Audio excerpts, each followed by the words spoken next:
Okay, let's take a look at extensive challenges question 2.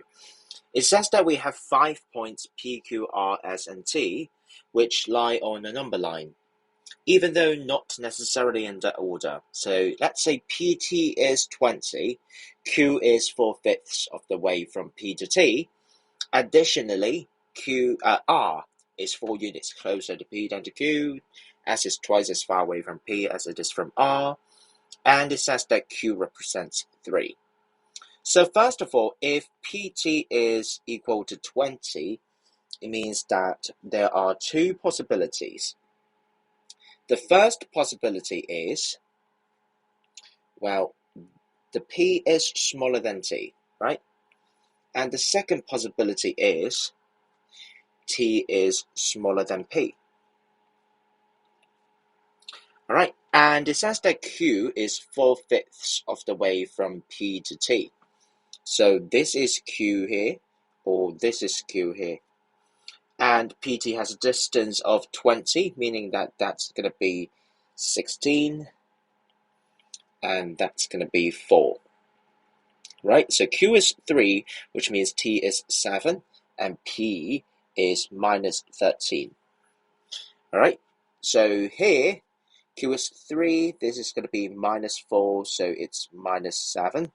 And P is going to be at 16, so it's 19. Now it says that R is 4 units closer to P than to Q. So between Q and P, the distance is 16 units. So if R is 4 units closer to P than to Q, then R is going to be 6 units to P and 10 units to Q. So that's going to be minus 7. All right. And in the second case, it means that it's going to be adding 10, or subtracting 6 to R, which R is 13 in this case. And finally, S is twice as far from P as it is from R. And PR has a gap of 6 units. So if it is twice as far from P as it is from R, there are two possibilities. The first possibility is that S is between P and R, right? So that it's going to be 4 units away from P and 2 units away from R, which means that it's going to be minus 9 in this case. This is S1. But then there's also a second case, which is it's 12 units away from P and 6 units away from R. And that means it is going to be minus 1, and that's S2. All right, so in the first scenario, S is equal to minus 1 or minus 9. All right, and if you look at the second scenario, it's basically the same, for which S is between P and R, it's going to be 2 units away from R and 4 units away from P.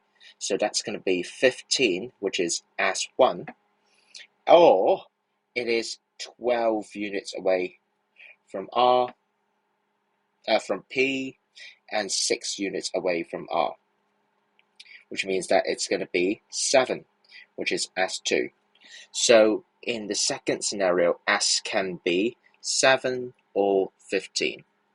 All right, so altogether there should be 4 possibilities for S. S can be minus 1 or minus 9 or 7 or 15. But the official answer given in the homework has just given the 2 scenarios, minus 1 or minus 9, which you should also include 7 and 15 as well. Does it make sense to you?